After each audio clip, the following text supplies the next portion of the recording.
friends. Welcome back. This is Tom Kiley, INN World Report Radio. Now, I apologize. We had a little bit of technical difficulty at the beginning of the show tonight, and we started off with an archive, but we are back live now. It is Tuesday, the 16th of February, 2016, and time now for the INN World Report Radio program on the Great Logos Radio Network. I apologize, but I am back live, and we're going to be joined in about 10 minutes or so with Dr. Christoph Lehmann from... he's in Denmark these days. He's originally from Germany, but he's one of our Middle East experts. And Dr. Lehmann will be joining us. We're going to be catching up with him on all things that's going on in the Middle East. And I'd like to talk with him about Germany and so forth as well. In the meantime, back here in the United States of America, we've got quite an amazing situation that continues to develop in this 2016 election. The entire developed world, it seems, well, at least in the western part of the developed world. I don't know that the Japanese are a little bit sedate yet, but even they had some interesting election business going on there just a couple of years ago. But in Western Europe and now here in the United States, people are angry. They should be angry. They are not being served the very thin slice at the top. What I call the oligarchy is being served like never before. The entire system has been corrupted and is ground to a halt as far as progress is concerned for the vast, vast majority of the people certainly in Greece, in the United States now, and it's going north into Germany and places like that. And this anger is resulting in or partially resulting from, I should say, the realization that the political system has been bought out. It's been corrupted with oligarchic, particularly financial oligarchy and their cash, and therefore, that class is doing extremely well and everyone else is not. So we're looking for leaders to come up and do something about this because the traditional sources aren't working. And you've heard it probably many times that the traditional parties and candidates and so forth outside are not being exciting the population anymore. People have had it with them. And the outsiders are where people are going to. And it's manifested itself in Greece with the Syriza party, although it's been having a hard time. But also in Spain with the Podemos party, Jeremy Corbyn in England, leader of the Labour Party now, very much an outsider. And here in the United States, of course, Donald Trump and Bernie Sanders. And like in Great Britain, Jeremy Corbyn's presence is so scary to the status quo that even his own party is trying to get rid of him, trying to dump him. The opposite party, the conservative party, is trying to get rid of him. And so too here in the United States with Donald Trump. Of course, the liberals are just, trying to get rid of him because they should. They feel like it. They don't know why. They just think it's what you do when somebody's on the other side of the fence. But his own party also is trying to get rid of him. Or I would say stalwarts in his own party, leaders of the conservative movement, particularly the neo-conservative movement, are gunning for Donald Trump. And there's good reason because he is shaking up the apple cart. Now, I don't know if any of you saw the debate, the Republican debate, what was it, on Saturday night? But Trump came out, all guns blazing, and he said something that is just absolutely remarkable for American politics. He said that the weapons of mass destruction story that the Bush administration used so prominently in its justification for the terrible, terrible war that it launched on Iraq was a lie. All right? He said that the story about weapons of mass destruction in Iraq was a lie, and he went even further and said, and the Bush administration knew it was a lie. How about that? Did you ever think you would hear a major public figure in this country ever utter those words? How about on national television? How about on the stage of a major political party's debate? This is we're in uncharted territory. And I'm not the only one who's saying this. The talking heads don't know what to say. They're all flipping out because they're not allowed to talk about that sort of thing. They're saying this is like conspiracy theory stuff and everything. It is just amazing to me what I say. I never thought I'd ever see this. So to me, that's occupying a lot of my time and a lot of my attention, how Donald Trump just continues to assault the status quo. And he seems to be rising in popularity as he does it. And they don't have answers for him. This is so threatening. This is so threatening to the powers that be. That the Weekly Standard, are you familiar with the Weekly Standard? The Weekly Standard is the neoconservative Oracle. It's a newspaper or weekly, I guess, magazine that I don't know if he's the head of it, but certainly he's one of the spiritual heads of it. This guy, William Crystal, who you've probably seen on the Talking Heads on Sunday morning. He's a very interesting character. I think he's one of the senior editors over there. Fred Barnes is another guy. These are the neoconservatives. Okay, the neoconservative movement comes from disaffected communists, predominantly Jewish intellectuals. And when I say Jewish, I don't mean religious people. I mean secular Jewish people, intellectuals that were enamored with communism and Trotsky and all that sort of thing. And they jumped ship. I suppose must have been in the 40s, 50s, supposedly after they saw the excesses of Stalin. And they came to the other side. They came to where the money is, and they start doing this whole neocon thing. But at the same time, many of them become supporters of Israel. So they're really, almost all of them nowadays, as far as I know, are Zionists, fully support Israel. So I call them the Ziocons. But they are freaking out, and they should freak out, because that was their big lie, okay, that Iraq had weapons of mass destruction. The Ziocons were pushing for us to go to war against Iraq, and they want us to go to war against Iran, and they've got us going to war against Syria, and they had us going to war against Libya, and they have us destabilizing the Ukraine. Okay, and if you don't believe me, Victoria Nuland is a neocon, or I call her a Ziocon.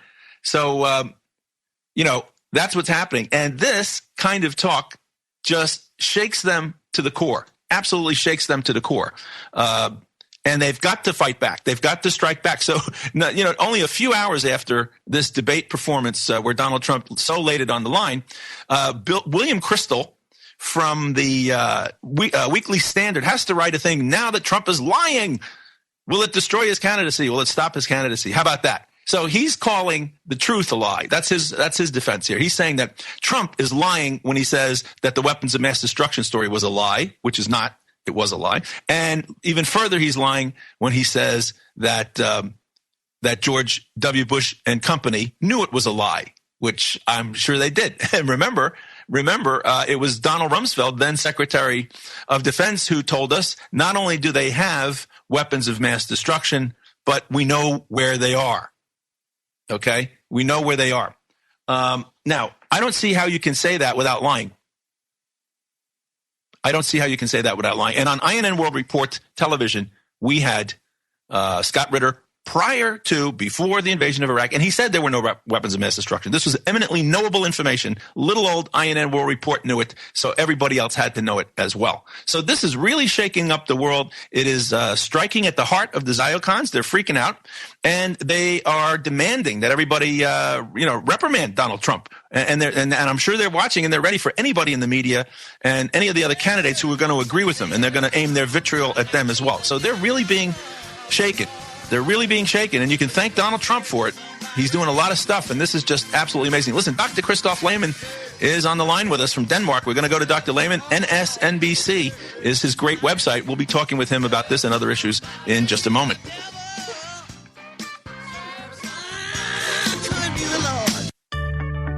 Freedom-loving Americans are finding creative ways to fight invasive airport body scanners, and they're also educating the TSA about unreasonable search and seizure. I'm Dr. Catherine Albrecht, and I'll be back in a moment with the latest on scanner skivvies and Fourth Amendment apparel. Privacy is under attack. When you give up data about yourself, you'll never get it back again. And once your privacy is gone, you'll find your freedoms will start to vanish too. So protect your rights, say no to surveillance, and keep your information to yourself. Privacy, it's worth hanging on to. This public service announcement is brought to you by StartPage.com, the private search engine alternative to Google, Yahoo, and Bing. Start over with StartPage. Airport body scanners let TSA officials peep at your privates, and Americans are fed up with it. A Kentucky man is fighting back with privacy-friendly underwear for men, women, and children. The patriotic-themed skivvies sport metallic ink shields in strategic places to blur images of sensitive areas. Other freedom-loving entrepreneurs are selling shirts with the Fourth Amendment printed in metallic ink. The resulting body scan image is emblazoned with a reminder about constitutional protections against unreasonable search and seizure. While these are valiant efforts, the best defense is to refuse to be scanned at all. Join me in saying no to airport nakedizing machines. I'm Dr. Catherine Albrecht. More news and information at CatherineAlbrecht.com. What are you thinking? Micro plant powder with iodine and probiotics for a total body detox for around $10 a month. HempUSA.org has 12 formulations of micro plant powder for absorbing and removing toxins from your kidneys, liver, blood, lung, stomach, and colon, and feel better than ever. It alkalizes, oxygenates, kills parasites, does the job of 10 products. That saves you space, time, and money. Call 888-910-4367 only at HempUSA.org.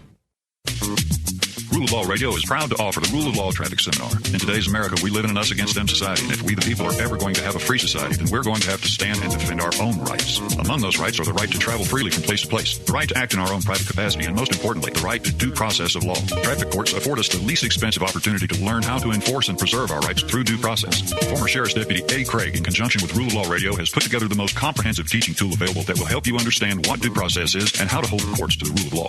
You can get your own copy of this invaluable material by going to ruleoflawradio.com and ordering your copy today. By ordering now, you'll receive a copy of Eddie's book, The Texas Transportation Code, The Law versus the Lie, video and audio of the original 2009 seminar, hundreds of research documents, and other useful resource material. Learn how to fight for your rights with the help of this material from ruleoflawradio.com. Order your copy today, and together we can have the free society we all want and deserve. You're listening to the Logos Radio Network at logosradionetwork.com.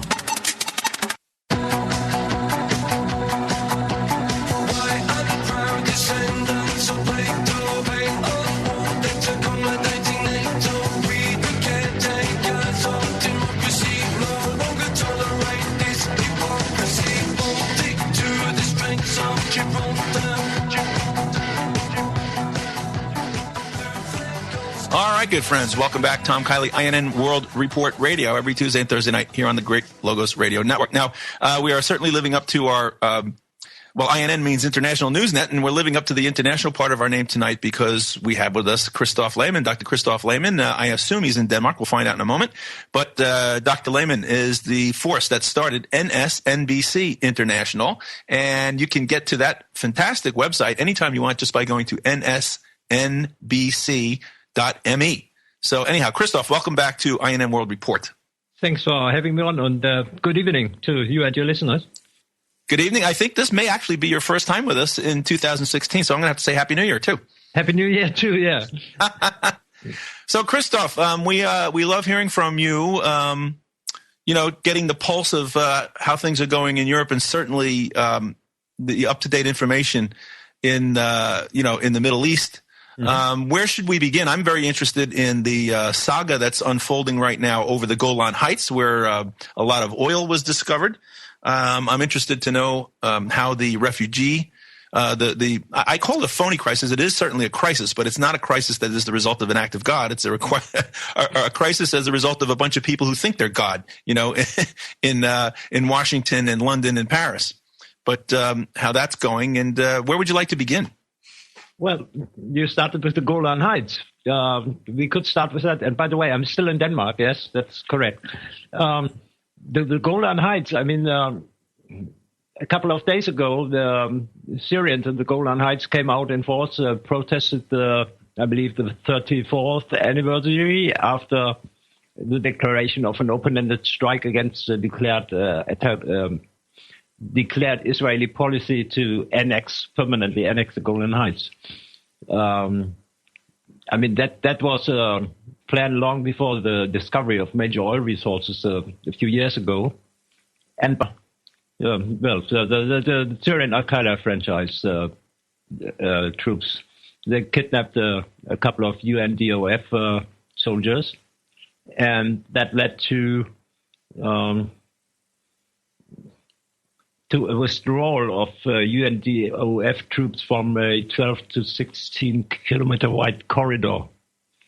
And that corridor is now actually an open passage where Israeli military intelligence, Israeli intelligence services, by the way, also Turkish intelligence and a couple of others, and the Israeli military, the IDF, is freely interacting with al-Nusra, Jabhat al-Nusra, a few ISIS guys under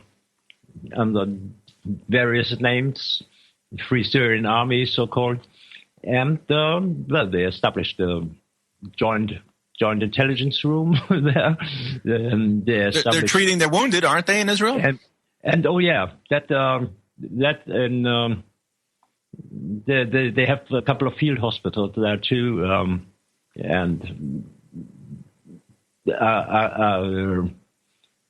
saying that they are treating.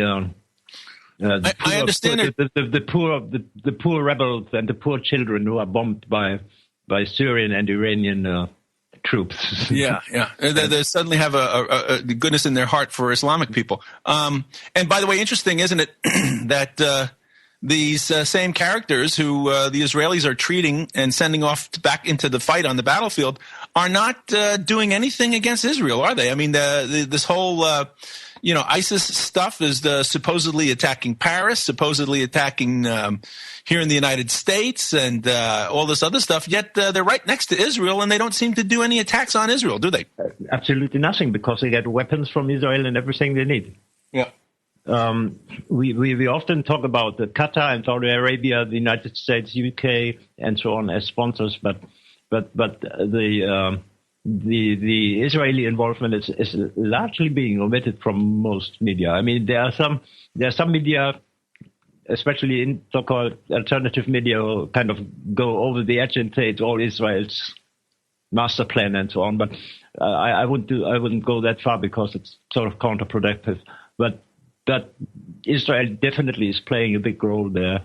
And I think, Christoph, there's silence about it in the mainstream media, because the obvious contradiction, they're supposed to be Arabs, and the Islamic people are supposed to be the sworn existential enemies of Israel. How could they possibly deal with them?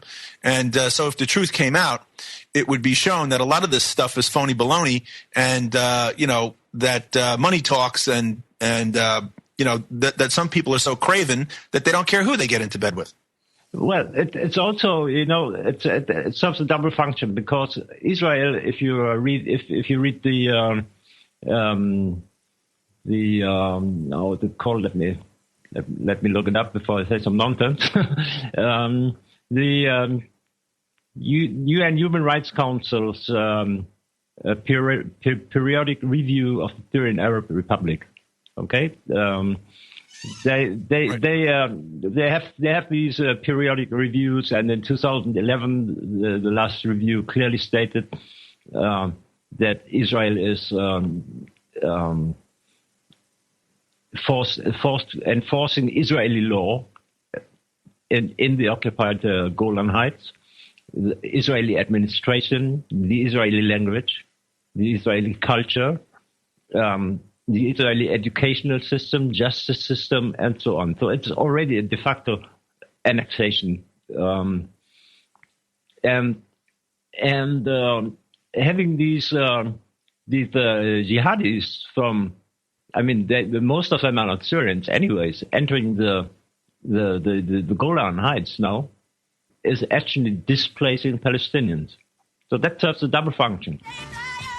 Yeah, and it's all phony baloney. These people are supposed to be deadly enemies, but they're not. So it just shows you that a lot of what we're taught and what we're told is not necessarily the case. Friends, we're going to be right back.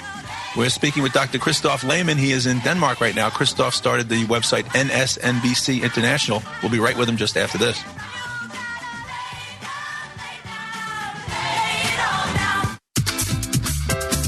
Hello, my name is Stuart Smith from naturespureorganics.com, and I would like to invite you to come by our store at 1904 Guadalupe Street, Suite D, here in Austin, Texas, behind Brave New Books and Chase Bank, to see all our fantastic health and wellness products with your very own eyes. Have a look at our miracle healing clay that started our adventure in alternative medicine. Take a peek at some of our other wonderful products, including our Australian emu oil, lotion candles, olive oil soaps, and colloidal silver and gold. Call 512-264-4043 or find us online at naturespureorganics.com. That's 512-264-4043, naturespureorganics.com. Don't forget to like us on Facebook for information on events and our products. naturespureorganics.com.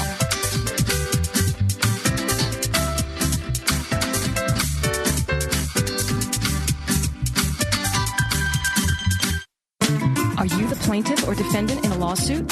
Win your case without an attorney with Jurisdictionary, the affordable, easy-to-understand 4-CD course that will show you how in 24 hours, step by step. If you have a lawyer, know what your lawyer should be doing. If you don't have a lawyer, know what you should do for yourself.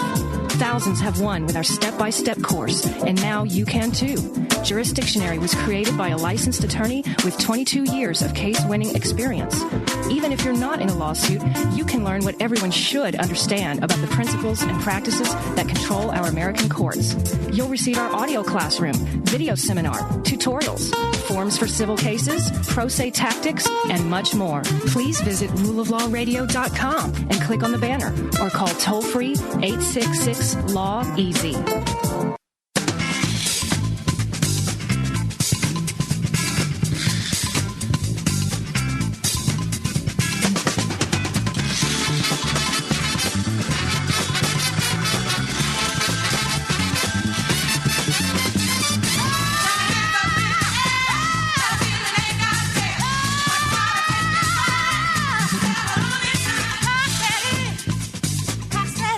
All right, good friends, welcome back. Let's continue. Dr. Christoph Lehmann is with us. He's up very late. It must be about, oh my goodness, Christoph, what is it, about 1:30 in the morning there now? 1:46. Yeah, 1:45 in the morning, because he's speaking with us from Denmark.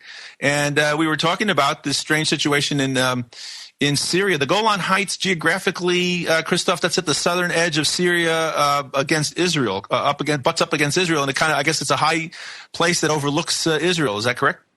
That's correct, and it's the Golan Heights is actually located at the in southwestern Syria, at bordering southeastern Lebanon, and also Israeli-occupied Sheba Farm area, and Israel, and in the south Jordan.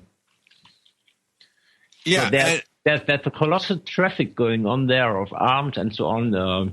Only a few days ago, there was, Israeli authorities, self-defense forces, and so intercepted an arms delivery with Israeli weapons in Swaida, not far from the Golan.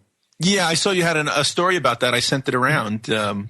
It's I guess it looks like it's in the very north eastern tip of Israel. It's up against Jordan, Israel, and Lebanon all at the same time. It looks like not far from Damascus either. And I guess it's a strategic position because it's high up.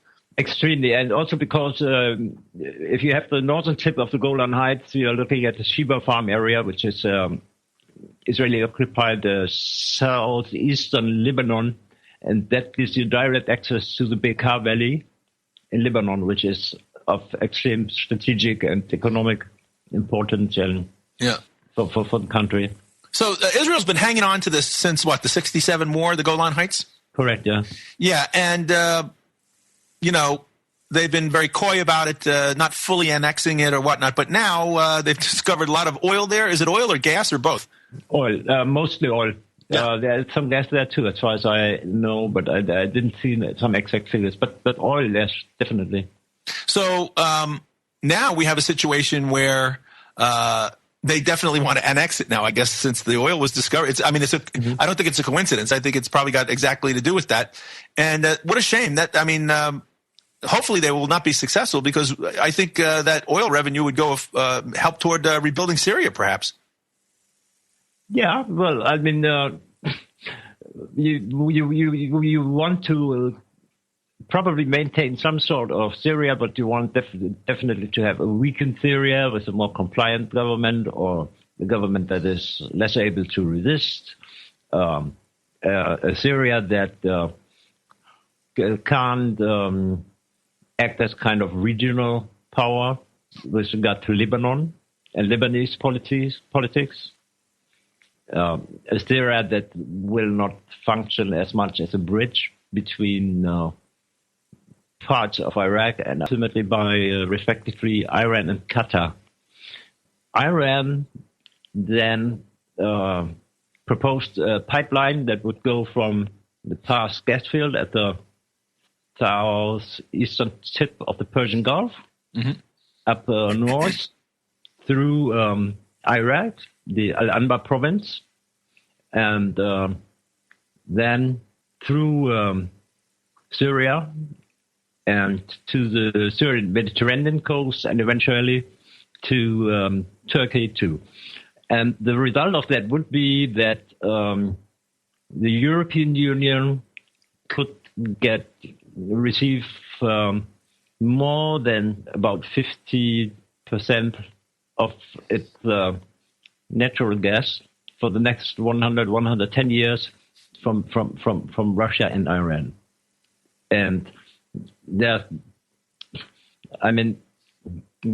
every country has its own motivations why they don't want it. I mean, those who are currently involved in this war on Syria and Iraq. Qatar would see that as a competition, and it also sees Iran as a competition politically and business-wise. Qatar did also see that would be a chance to gain greater influence within the Gulf Cooperation Council, which is basically Saudi-dominated, and the Saudis actually don't like the Muslim Brotherhood very much, which is very prevalent in Qatar. So the Saudis saw that as the Qataris saw that as a chance and proposed cooperation with Turkey, pro-Muslim Brotherhood, AKP government in Turkey, and that went down well. Well, hold on. Before you continue, let me ask you, this immense gas field found, I guess, in the Persian Gulf between Qatar and Iran, they split it 50-50. The Iranians want to go ahead and pipe it up through Iran and then across Iraq and Syria out to the Syrian Mediterranean coast. Right. I'm assuming when you tell us this that they want to be shipping their half of the gas through there, or are the Qataris on board with that plan as well? No, the Qataris are vehemently opposed. Okay. To that. They would rather see their own pipeline instead of an Iranian pipeline. And where would that be? Where would that go? It would have to go where? Through Saudi Arabia, through Iraq, Jordan? How would they envision it? Do you know? Same direction. In Iran as well? That the Qataris want it? No? No. From Qatar. Yeah. Qatar to the sea to Iraq, and then to Syria or directly through Iraq to Turkey. Okay. Mm-hmm. Yeah, so this is a reason to get a regime change in Syria, so you can put a regime in there that would either disfavor the Iranian pipeline or favor the Qatari one? Exactly. And and then you have actually, you see, in 2011 when the first insurgencies began their shooting match in Syria, that were primarily Muslim Brotherhood associated, also some Al-Qaeda links, but primarily Muslim Brotherhood associated insurgencies. And they suffered a substantial defeat in 2012 after two failed attempts to seize the city of, I believe that was Homs, in June and July. And after that, the war there began to stall, and then you saw more and more Saudi involvement. Actually, the Saudis weren't in on that from the very beginning. It was after June, July 2012 that you saw increasingly Al-Qaeda-linked insurgencies backed by Saudi Arabia. By the way, the International Crisis Group released a pretty good report on that, a very detailed report called Tentative Jihad, which exactly described this transition from the Qatari-backed, primarily Qatari-backed insurgencies to the Saudi insurgencies. Now the Saudis enter this game because, number one, they don't like the Assad government very much. Number two, they would like to contain Qatar and the Muslim Brotherhood. So there's some rivalry there within the GCC member countries. Interesting. Now, correct me if I'm wrong. And actually, maybe I shouldn't go into this because we're heading into break. But before we do, doesn't this also have to do with the Saudi fear of seeing the ascendancy of Shia Islam in the region between Iraq and Iran and that sort of thing? Are the Kurds Shia, I suppose? No, the Kurds are everything. A little mixed, gemischt, as we say in German. All right, hold on, friends. We're speaking with Dr. Christoph Lehmann in Denmark. We'll be right back with them after this break. With Would you like to make more definite progress in your walk with God? Bibles for America is offering a free study Bible and a set of free Christian books that can really help. The New Testament Recovery Version is one of the most comprehensive study Bibles available today. It's an accurate translation, and it contains thousands of footnotes that will help you to know God and to know the meaning of life. The free books are a 3-volume set called Basic Elements of the Christian Life. Chapter by chapter, Basic Elements of the Christian Life clearly presents God's plan of salvation, growing in Christ, and how to build up the church. To order your free New Testament Recovery Version and Basic Elements of the Christian Life, call Bibles for America toll-free at 888-551-0102. That's 888-551-0102. Or visit us online at bfa.org. Looking for some truth? You found it. LogosRadioNetwork.com. The following news flash is brought to you by the Lone Star Lowdown, providing your daily bulletins for the commodities market. Today in history, news updates, and the inside scoop into the tides of the alternative. Markets for Monday the 15th of February 2015 are currently trading with gold at $1,206.20 an ounce, silver $15.29 an ounce, Texas crude $29.44 a barrel, and Bitcoin is currently sitting at about 397 U.S. currency. Today in history, February 15th, 399 BCE. The philosopher Socrates is today thought to have been sentenced to death by the city of Athens. Found guilty of both corrupting the minds of the youth and of impiety and not believing the gods of the state, he was subsequently sentenced to death by drinking a mixture of hemlock, a poisonous plant, to humans. In recent news, former Israeli Prime Minister Ehud Olmert became the first Israeli premier to be incarcerated. He started serving a 19-month prison sentence for bribery and obstruction of justice today, walking into the Masyyahu prison in central Israel shortly after releasing a video, making a last-minute attempt at retaining a legacy. At this hour, it is important for me to say again, he stated in the video, I reject outright all the corruption allegations against me. He was convicted in March of 2014 in a wide-ranging case that accused him of accepting bribes to promote a controversial real estate project in Jerusalem, which led to his forced resignation in 2009. He was initially sentenced to 6 years, but the Israeli Supreme Court upheld a lesser charge, lowering the sentence to 18 months only.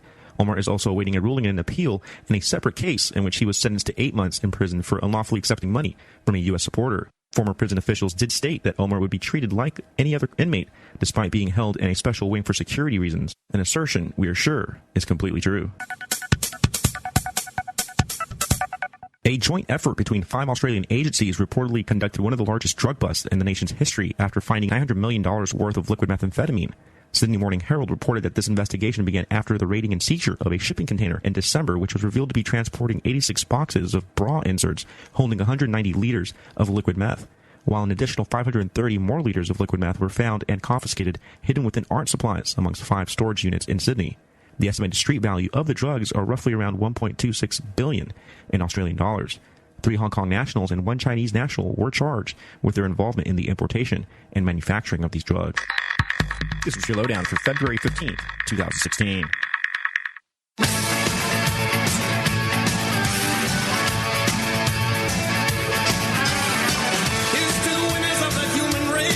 Syria, the oil, the gas that's been discovered in the Persian Gulf by Iran and Qatar that they want to put through the pipeline there. What would you like to add to that, Dr. Lehman, about your site or anything? Well, I could give you a very brief rundown of the geopolitical interests. Now, we covered Qatar and we covered Saudi Arabia, and they're not always their interests don't always converge. Well, let me briefly. I mean, Iran is of course interested in getting the gas through Iraq and through Syria to Europe. That would improve Iranian-European relations. It would give Iran greater regional leverage, not to speak about economic leverage. And then you have Israel, which can't really accept that Iran and Russia together would provide about 50% plus of the European Union's natural gas. Which is interesting. Why should Israel have a say in how Europe gets its gas? Because converging interests in energy security also usually result in converging interests in foreign policy. That means if Russia and Iran would stand for, let's say, 50+% of the natural gas that the European Union needs for the next 110 years, you will also most likely see a political change within the European Union towards Israel and its occupation of Palestine, the Golan Heights, etc. Well, it's pretty clear why the Israelis, don't want to see anything good come to Iran. Mm-hmm. What about Russia? Why would they have an interest against Russia? Well, there you see there's the convergence of Israeli and then U.S. American and British interests because the Washington and London primarily, some other European countries, continental European countries too, but primarily the United Kingdom and the United States do not want to see a reemergence of Russia. The greater economic interdependency between the European Union and the emerging Eurasian Economic Union. See, and they see this as a threat. That's why number one that's why they don't like Iran to deliver gas to Europe. That's why they try to create insecurity about the delivery of Russian gas to Europe by creating a conflict in Ukraine. By the way, it was in 2012 after the so-called Libyan brigades failed to conquer the city of Homs in Syria. That was the first time that I sort of forecast that a war in Ukraine had become very likely, probable. And not long after that... by the way, I don't know, correct me if I'm wrong, but it's always been my assumption that a prime motivator for the trouble in the Ukraine was because Vladimir Putin and to an extent the Chinese put a stop to the all-out war on Syria, right? They said, shame on me, you fooled me, shame on you, you fooled me the first time in Libya, but you're not going to fool me again with Syria. And in reaction, the neocons wanted to cause pain for Russia. That's what I thought. Do you think there's any basis to that? That's part of it, I believe, but I believe what is playing a greater role is that a continental Europe, let's say Germany and France and Italy, the Czech Republic, Slovakia, Austria, Switzerland, these countries are all countries which have a tendency to seek a better relationship towards Russia. And the United Kingdom really doesn't like that, and Washington really doesn't like that because that would crash the dollar, and that would crash the Atlantic axis. That would raise questions about French and German NATO membership and so on. You know, if you look at polls. A poll in Germany from about 1.5 years ago, I believe, showed that about 50% of Germans don't see Germany as permanently anchored as a NATO member. And that would be wonderful. Well, NATO, of course, NATO. About 50% of Germans are opposed to NATO's eastward expansion. And of course, NATO was put together to stand up against the Warsaw Pact, which doesn't exist anymore. So therefore, NATO shouldn't even be. Right. Its raison d'etre is gone now, right? Right.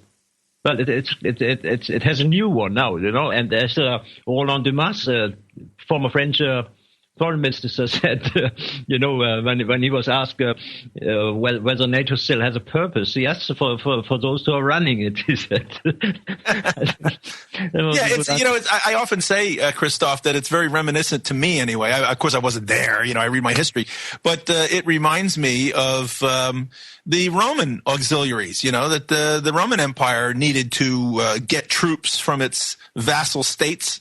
It didn't have enough troops to cover all the ground that needed to cover. And it seems to me that NATO is being used more in that capacity now as a vassal to the Anglo-American oligarchs and their, dreams of empire or continuance of the British Empire, whatever you want to call it. And they want to press NATO into a combat role. Right. And with more and more NATO members. They are expanding the NATO membership. You see, there's one thing that one shouldn't forget, and that was an agreement that was signed between NATO and the United Nations Secretariat, signed in, I believe, 2008, the Secretariat Coordination Agreement, which was kept secret from Russia and China and other permanent Security Council members, and actually elevated NATO to the function of the UN Army, and the Russians and Chinese weren't exactly happy about when they learned about that. You see? Well, is this nonsense still in effect, or what? That's still in effect, and that's one of the reasons why you see.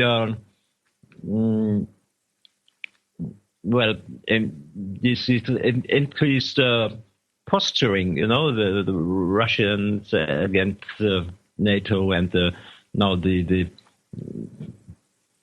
Commonwealth of Independent.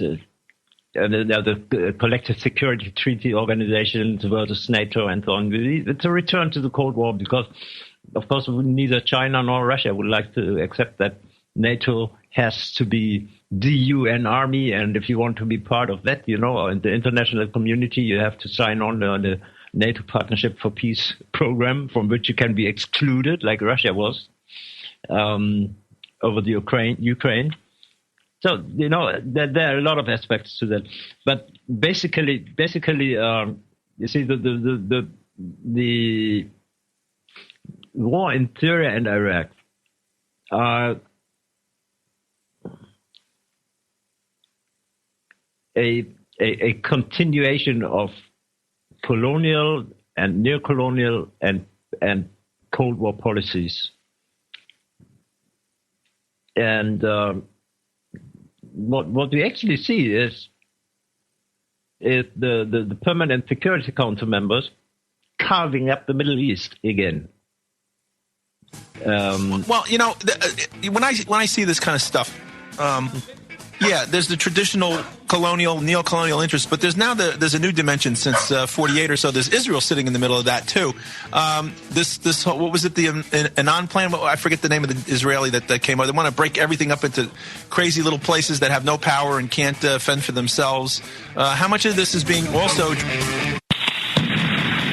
They took our guns! Then get them back and support the Logos Radio Network at the same time. The following sponsors have stepped up to help keep this network on air with the fundraising contest. Thanks to Central Texas Gunworks with the first prize, the Spike Skull Lower Receiver. Second prize, the Taurus Curve Handgun. Every $25 donation gets a chance to win. Enter as often as you like. Check out CentralTexasGunworks.com. Thanks also to MyMagicMud.com. The first 40 people to donate $25 get a jar of My Magic Mud, valued at $25. Thanks also to All About Vapor at 4631 Airport Boulevard. The 10 third-place winners will get a $25 gift card. Stop smelling like a butt at allaboutVapor.com. Also, thanks to Eddie Craig, folks who buy the Rule of Law Traffic Seminar get 10 entries into the contest. Check out the contest rules and details at LogosRadioNetwork.com. Terror status or hipsters may not actually be eligible to win.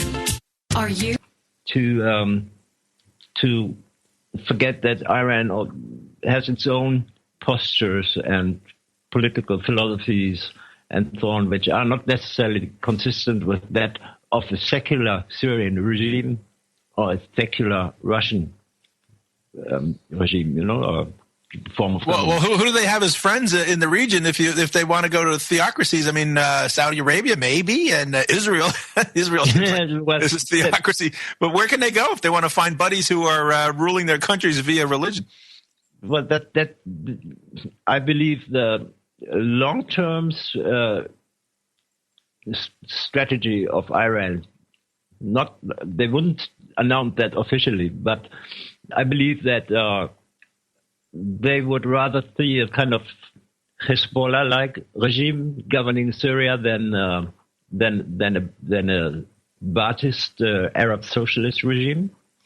Isn't it funny, Christoph? At the long-term strategy. Isn't it funny, Christoph, how that's the kind of thing that the U.S. and the Iranians might agree on? Everybody seems to hate strong, secular Arab nationalism. That seems to be the enemy for everybody. I mean, they wanted to get rid of Nasser. They got the Muslim Brotherhood going. And even the Islamic states don't want to see it of Iran and so forth. Am I off on that? No, absolutely on the mark. Absolutely on the mark. And what you shouldn't forget is that I mean, it wasn't Russia who started the shooting match in Syria, but Russia also has to take its own security interests into account, and we shouldn't forget that Russia, not so much Russia, actually more Cuba and Venezuela, definitely Cuba, since the late mid-80s has supported the Kurdistan Workers' Party, the PKK. And Moscow too, because NATO isn't the only country that has invented the concept of stay behind armies and proxies. You see? Okay, yeah. Tell us more about that. That's interesting. So you see, after the alliance of the winning war in Iraq, you saw that Kurds in northern Iraq were leaning increasingly towards Washington and the UK and so on. And even the Turks are supporting the Kurds there, as long as they stay there, but not in Turkey. They don't like the ones in Turkey, though, do they? Yeah, there are good Kurds and bad Kurds. Depends on where they are. And of course, knowing that long-term NATO strategy aims at creating kind of a corridor from the Mediterranean to Balochistan with low-intensity conflict, it would be very unwise of Moscow not to support the Kurds and to see in currently a kind of rivalry actually between Washington and Moscow about who can do better for the Syrian Kurds, while you have Ankara, Turkey, really disliking any concept about a Syrian Kurdish semi-autonomous state or construct or region, at its southern border. That's why they are supporting al-Nusra and. It's crazy, isn't it? I mean, you got where everyone's fighting each other and everyone's on their same side at the same time. It's pretty nuts to me. It's extremely complex, and that's the stupidity about it all. It's when you are unraveling a house of cards, when you're kicking to a house of cards, it's going to collapse. That's exactly what happened. You had some sort of regional stability there, kind of status quo. Some people were more happy with it, some people were less happy with it, but it was stable until 2011. Then people started to kick to one of the cards at the bottom, and the whole house can come tumbling down. Well, what's the Israeli plan that for all of this, the Annan plan? What do they call it? Where they want to, they want to break all these countries up into smaller pieces, and it's really disgusting. These poor people need to be left alone. And that kind of gets us to the next subject, Christoph, if I may, unless you need to finish up there. But that's all of the horrible displaced people in that region, not from an act of God, but from an act of people who think they're God, in Washington and in London and and Saudi Arabia and so forth. We've caused this, we've unleashed this horror, this hell on these people, particularly the Libyans, now the Syrians. And of course, people want some kind of stability. They want some kind of life, and they can't live it at home. Right now, the cities are being destroyed. I guess at first they must have gone to Turkey, a lot of them, at least from Syria. Is that correct? Yeah, well, I can give you the latest figures that I have from the UNHCR. That currently an estimated 4 million Syrians displaced Syrians are in Turkey, Lebanon, Jordan, Iraq, and Egypt. And about 10% of these 4 million are considered particularly vulnerable people. That means people with disabilities and so on. And that's on top of what, 250,000, 300,000 Syrians that have died in this conflict already? Yeah. Then we have 160,000 refugees currently in Greece. Hold on right there, Christoph, because we got to take a break. We've been speaking about the problems in the Middle East. Now we're getting to the portion about the refugee crisis. We'll be right back with Dr. Christoph Lehmann right after this. Don't touch that dial. Seriously, it may be rigged to scan your hand. I'm Dr. Catherine Albrecht, back to tell you how a children's media corporation is developing some scary sci-fi next. Privacy is under attack. When you give up data about yourself, you'll never get it back again. And once your privacy is gone, you'll find your freedoms will start to vanish too. So protect your rights, say no to surveillance, and keep your information to yourself. Privacy, it's worth hanging on to. This message is brought to you by StartPage.com, the private search engine alternative to Google, Yahoo, and Bing. Start over with StartPage. Bet you didn't know Disney had a research arm. Well, they do, and what they're developing is not child's play. How about doorknobs that recognize your touch, or phones that go silent when you wave your hand, or chairs that dim the lights when you lean back? Those are just some of the smart objects being built by Disney Research, where things around you will be aware, ever watching and anticipating your desires in an interactive, brave new world. But do we really want our furniture watching us? Once this stuff is linked to the internet, pretty soon the walls and even the doors will talk. Hey, let's lock the door on that idea. Throw away the key. I'm Dr. Catherine Albrecht for StartPage.com, the world's most private search engine. This is Building 7, a 47-story skyscraper that fell on the afternoon of September 11th. The government says that fire brought it down. However, 1,500 architects and engineers concluded it was a controlled demolition. Over 6,000 of my fellow service members have given their lives. Thousands of my fellow first responders are dying. I'm not a conspiracy theorist. I'm a structural engineer. I'm a New York City correction officer. I'm an Air Force pilot. I'm a father who lost his son. We're Americans, and we deserve the truth. Go to rememberbuilding7.org today. After work, I'm so tired that I want to be left alone to sleep. Hey, listen to me. Who are you? I'm you years ago when you felt healthy and young and everything worked on your body. Do you remember that? Yes. I wish I felt like that now. You can feel like that again with a new microplant powder formulation called Iodine Now. It cleans the entire body from head to toe and feeds the body what it really needs. You'll be in a better mood and you'll find more drive in your romantic life. Really? I gotta try Iodine Now and feel good again. It also protects you from radiation, heavy metals, fluoride, chlorine, and bromine, including cancer and most major diseases. You'll be amazed. You can be your own doctor. I want to keep you out of the hospital and off pharmaceuticals. Wow. Why are you so nice to me? Because I'm you. You're out of shape, and I need a better-looking future. Call 888-910-4367. That's 888-910-4367. Or visit microplantpowder.com. Microplantpowder.com. Live Free Speech Radio, LogosRadioNetwork.com. Something's wrong!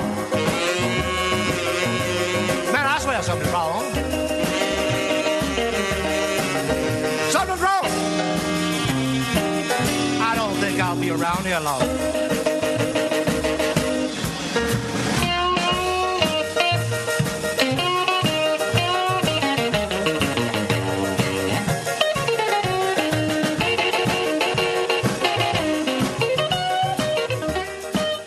All right, good friends, welcome back. We're doing a catch-up. We have not had Dr. Lehmann, Dr. Christoph Lehmann, that would be, on the program this year yet. And, things keep churning in the Middle East. It's like a combination lock, isn't it, Dr. Lehmann? It keeps turning, and the tumbler keeps changing the situation. By the way, Dr. Lehmann's great website is nsnbc.me, and you can get there, and there's all this information. He's got a lot of good people writing for him, and he's got a lot of contacts. He gets good information. And like that. So, Dr. Lehmann, after sort of having a broad roundup of the region. We're getting down to the human toll in refugees and the lives cost so far in this conflict. We were working on. You were giving us a couple of astounding numbers there. One on the displaced people, and the other on the killed and wounded. You know, I've been using the number 250,000 killed Syrians for a while now. I think that's got to be higher than that now. And how many refugees are there according to the UN? Well, 4 million Syrians in Turkey, Lebanon, Jordan, Iraq, and Egypt. 160,000 in Greece alone. 2,000 are crossing the Mediterranean every day. About 50% of them are Syrians. Of them are about 58% are women and children. And about 80,000 have arrived in the EU within the first 6 weeks of this year. So that's the real humanitarian tragedy. And but hold on one second. Mm-hmm. This conflict, well, certainly the conflict, if you go all the way back to Iraq, has been going on since 2003, March 2003. Then you get the Arab Spring going in there. And so if I got you correctly, you're saying that the fact that the tide has turned against the forces trying to bring down the government of Syria that have been backed, of course, by the United States, Turkey, Saudi Arabia, Israel, NATO, all those people, that because that's not going well, they're going into these local refugee camps and trying to draft people and press them into service, and that's driving people away from the region. Is that what you just said? That I believe that's part of it. There are some theories, I would say, that be careful, that this is part of a plan to overwhelm Europe with foreigners and so on. That I don't really believe. It's such a great factor. But one other factor that may be important is the attempt to permanently change the demographics of the region and of the Middle East. Okay, because I think it's got an impact on the demographics of Europe as well. But it does, of course. But that's a relatively small impact. But it has a devastating impact on the demographics of Syria and Iraq. It does.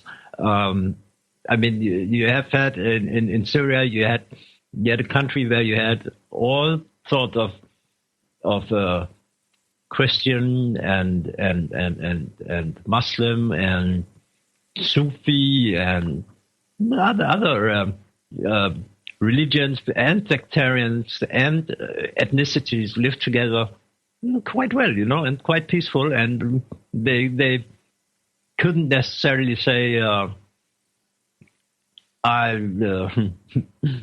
everything we can say in so-called democracies without it helping really a lot. But you see, it was peaceful and multi-ethnic, multi-religious, and without these troubles. Now we are displaced. Well, if I may, one sec before you continue on that point, which I think is a very good one, and people need to keep sight of that if they don't know it already. It seems to me it's a sort of a forgotten fact about Syria that you raise here. Of all the countries in the region, well, I don't know about Turkey because it's a big place, but certainly Syria, Lebanon, Iraq, Israel, Jordan, Saudi Arabia, Egypt. Out of that group, maybe even Iran, I don't know, but in a relatively smaller country, you've got quite a different mix of people, don't you? Is it the most multi-ethnic religious group in that region, would you say? I would say so. And, I believe one of the main factors behind this is a kind of ethnic cleansing, because you cannot create a Kurdistan and Sunnistan and Shiistan and so on, and carve up the region that way. And by the way, also a religious Jewish Israel. You can't carve up the region in new states along sectarian lines. If you have countries which have sectarian governments where all different kinds of ethnicities and religions and so on have been living peacefully together for centuries. That, I believe, that is the most important factor behind creating as many refugees as possible to wipe out the Christian Yazidi in that region, to create a Shia corridor along the Iranian border, to create a Sunni corridor along Al-Anbar province and up to northeastern Syria, close to the Turkish border, and then attempts to create some sort of Kurdish construct there up in the north. I believe that's actually part of the overall strategy, which, by the way, also... No, hold on. We're going to have to go on break. And I want to add something to that. You raised a great point that I want to come back to on the other side of the break. We're talking with Dr. Christoph Lehmann. Back with him for one last segment just after this. Do you feel tired when talking about important topics like money and politics? Sorry. Are you confused by words like the Constitution or the Federal Reserve? What? If so, you may be diagnosed with the deadliest disease known today, stupidity. Hi, my name is Steve Holt, and like millions of other Americans, I was diagnosed with stupidity at an early age. I had no idea that the number one cause of the disease is found in almost every home in America, the television. Unfortunately, that puts most Americans at risk of catching stupidity, but there is hope. The staff at Brave New Books have helped me and thousands of other Foxaholics suffering from sports zombieism recover. And because of Brave New Books, I now enjoy reading and watching educational documentaries without feeling tired or uninterested. So if you or anybody you know suffers from stupidity, then you need to call 512-480-2503 or visit them at 1904 Guadalupe or bravenewbookstore.com. Side effects from using Brave New Books products may include discernment and enlarged vocabulary and an overall increase in mental functioning. Are you the plaintiff or defendant in a lawsuit? Win your case without an attorney with Jurisdictionary, the affordable, easy-to-understand 4-CD course that will show you how in 24 hours, step by step. If you have a lawyer, know what your lawyer should be doing. If you don't have a lawyer, know what you should do for yourself. Thousands have won with our step-by-step course, and now you can too. Jurisdictionary was created by a licensed attorney with 22 years of case-winning experience. Even if you're not in a lawsuit, you can learn what everyone should understand about the principles and practices that control our American courts. You'll receive our audio classroom, video seminar, tutorials, forms for civil cases, pro se tactics, and much more. Please visit ruleoflawradio.com and click on the banner or call toll-free 866-LAW-EASY.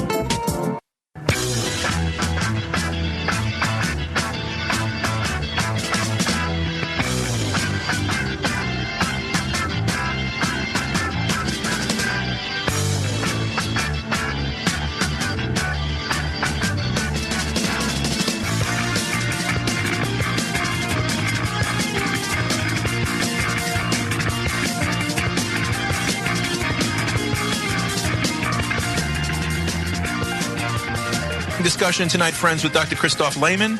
His website is nsnbc.me. You can go there. You can sign up for updates if you like as well. Christoph sends out several times a day really interesting news stories. We have about 7-8 articles, new articles per day, and what I'm trying to do is to transform this into a daily online newspaper with more contributors from different countries, different regions, like daily news, which are relevant for people, their pension, their, well, you're doing a great job. Daily life. The site has grown a great deal. I remember when you first got it going, we had you on the show, and it really is something. And you even talk about things going on here in the States. I get your news feed every day in my email. If I see a headline and I already know about it, I don't open it, and if I see something that looks interesting, I open it up. But it's a constant feed, and I find it very helpful to keep abreast of what's going on, especially in the Middle East. We could do a lot more if more than 0.5% of our subscribers would donate a few coins per month. Well, that's the problem. If you want to talk about war, death, and destruction, you'll get lots of money. Mm-hmm. Lockheed will, advertise on your site, but if you want to talk about peace and love and the rest of it, you'll starve. Mm-hmm. But yet we persevere. Before the break, Christoph, you had raised a point that I find to be actually something that's quite germane to maybe one of the reasons why Syria has been targeted. The art of empire is to break a bunch of different groups, to put a circle around a bunch of different groups and call it a country. When no one group is strong enough to challenge you, and potentially all the other groups could be brought to fight each other at a moment's notice if they felt threatened. And it seems to me Syria is a place like that, and yet the Assad family and the Ba'athist government has been rather successful in, making it a fairly prosperous place, certainly a harmonious place. I live in New York City, so I know about different people living together in harmony. Yet that seems to me to be perhaps one of the very things that is being targeted here, because if you have a central government where smaller groups all around the country feel secure in that government because it's keeping the peace, then you're going to have a lot of support for that government. So am I off the mark with that, do you think? No, I mean, you're spot on there. Maybe I would like to add one point there, and that is a point which the Egyptian Foreign Minister Sami Shukri made last year at the 70th anniversary of the United Nations, where he said the UN had failed and the Permanent Security Council members had failed the small states in exactly the same way as the League of Nations had failed the small states. Countries like Egypt, countries like Syria, and so many others, which were drawn into greater powers conflict, and the League of Nations utterly failed to. Same in North Korea, when North Korea was slammed with sanctions in 2013. That coincided precisely with North Korea's attempt to boost the North Korean economy.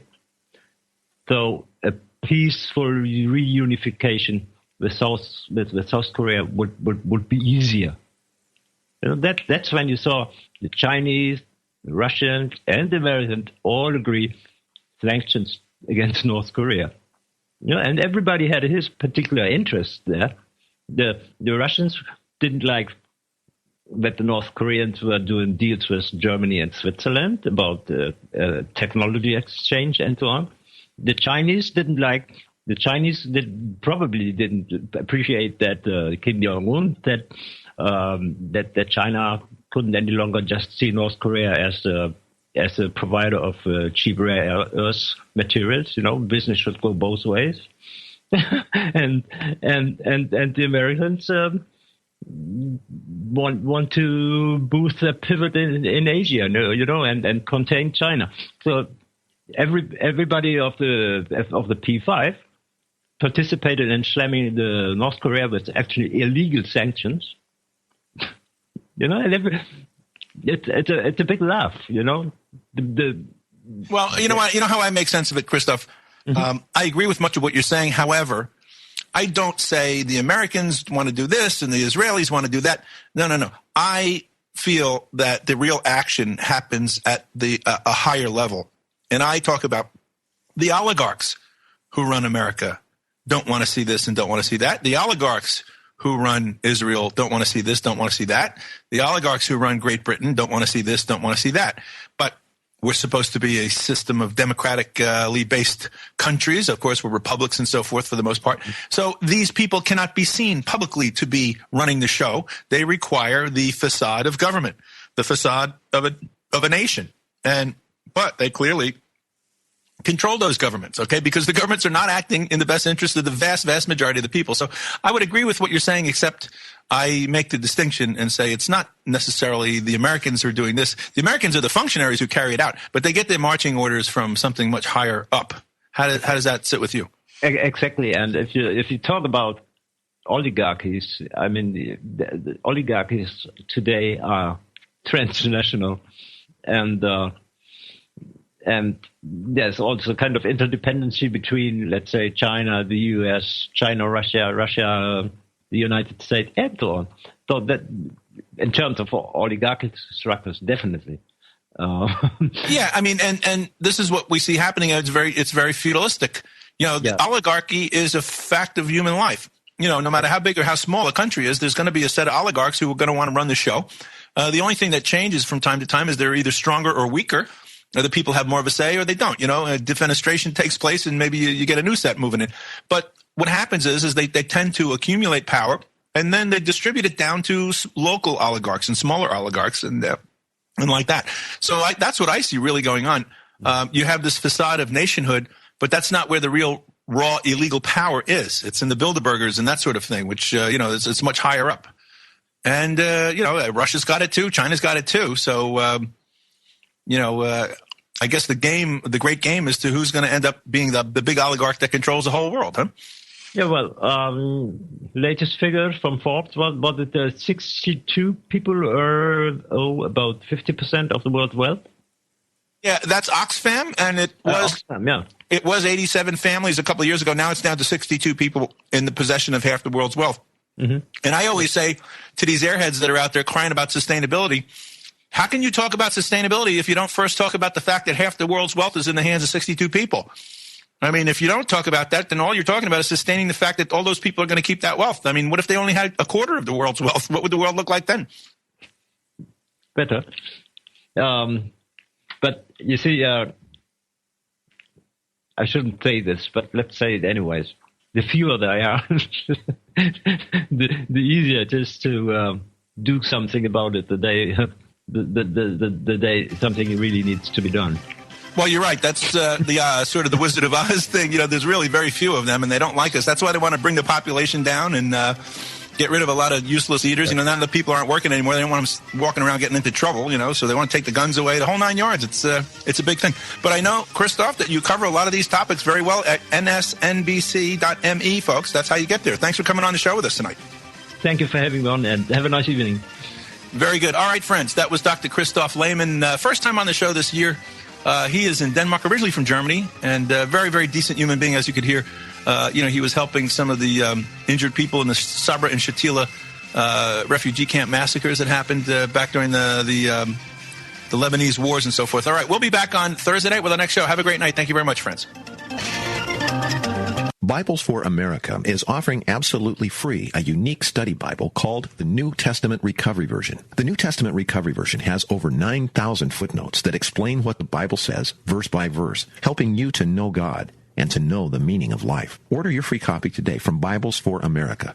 Call us toll-free at 888-551-0102 or visit us online at bfa.org.